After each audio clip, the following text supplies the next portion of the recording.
Hi, are we ready? Yeah, just go ahead. Okay. Hi, my name's Alison Hicks. I'm here to support the Innocence Project. I was falsely arrested back in the year 2001, and I took a plea agreement. And I guess I'm here to try to get across to as many people as possible that plea agreements are not as true as what you would want to believe.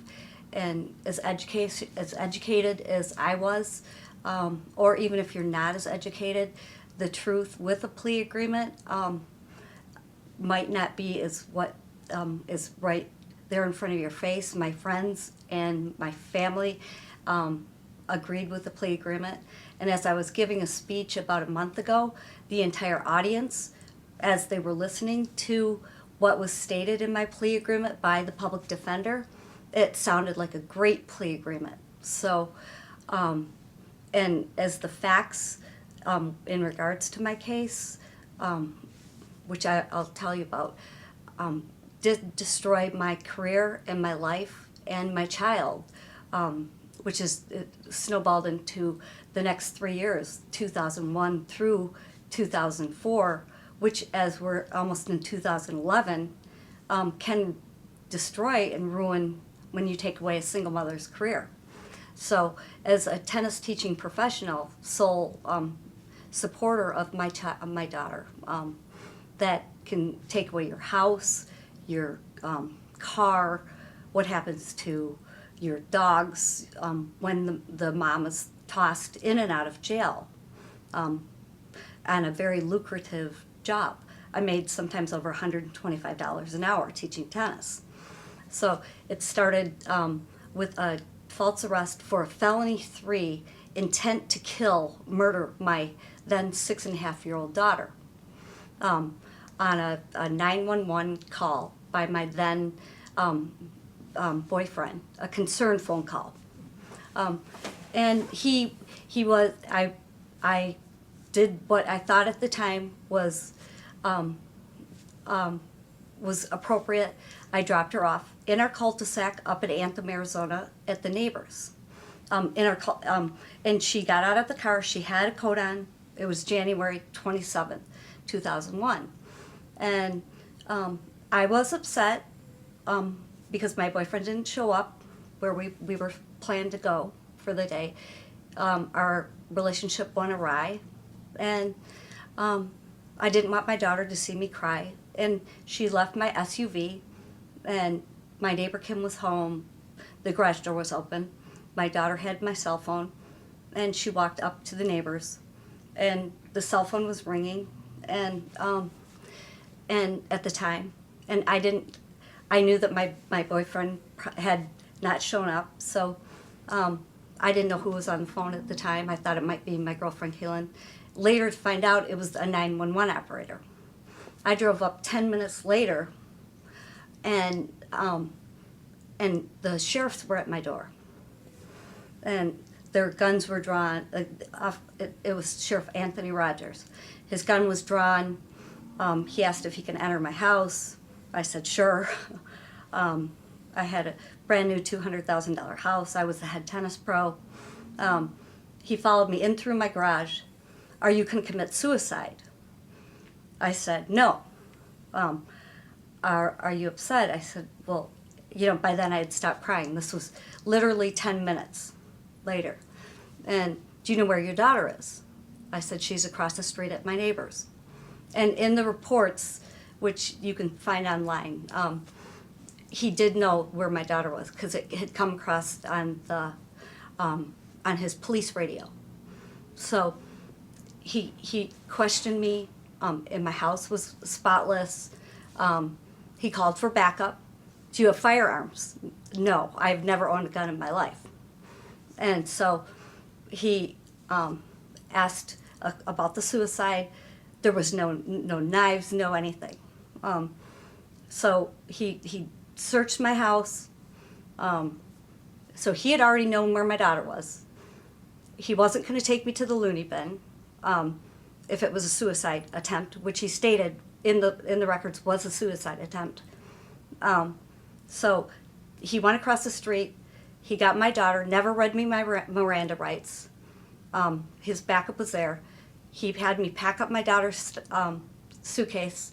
He took my daughter back to Kim's, my friend's, where she was, and he hauled me off to Cave Creek Jail, and then in turn to Madison Street Jail, which I thought was the worst night of my life. He did physically abuse me in his SUV. He pulled over twice on the way to Cave Creek Jail.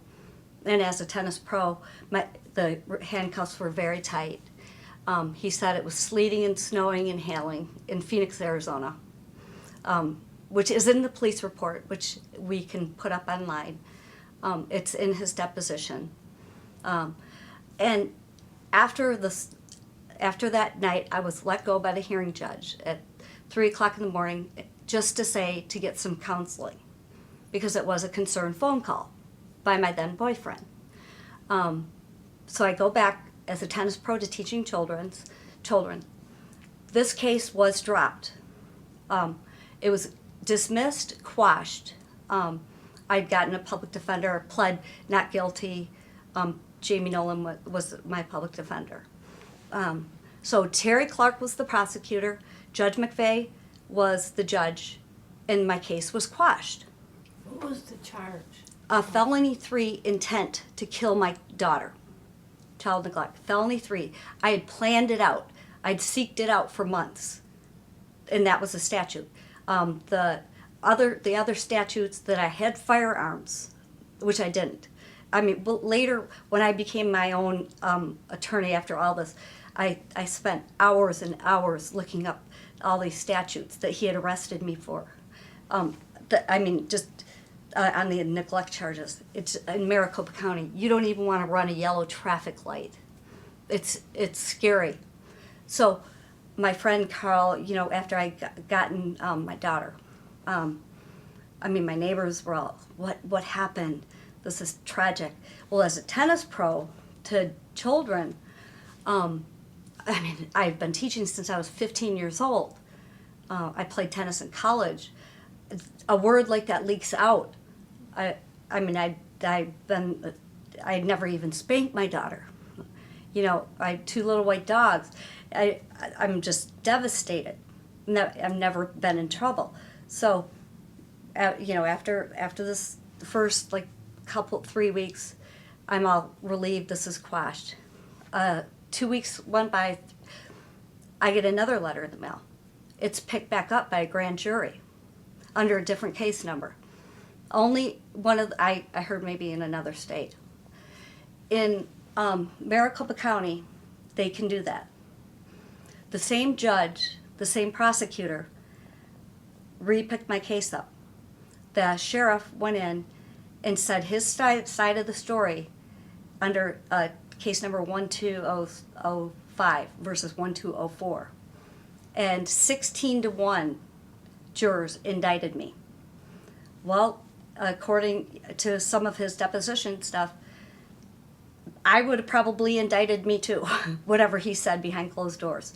If he said it was sleeting and snowing and hailing, maybe he said my daughter was 2 with no diapers on, and I left her in the middle of the street for 25, 30 hours, even though there's only 24 in a day. I'm just hypothetically. This sheriff, who's 6'4", a sheriff with a little badge, they are believable, and us single mothers, who knows, maybe I come across a little nervous or shaky or whatever. That's just my personality, that's just me. If you're nervous or if someone's got their guns drawn at you, you are going to come across a little bit nervous. That's just, who wouldn't, even in a courtroom. You're not going to act your normal self. Like when I'm teaching tennis, hey, I'm not that nervous. So I ended up going through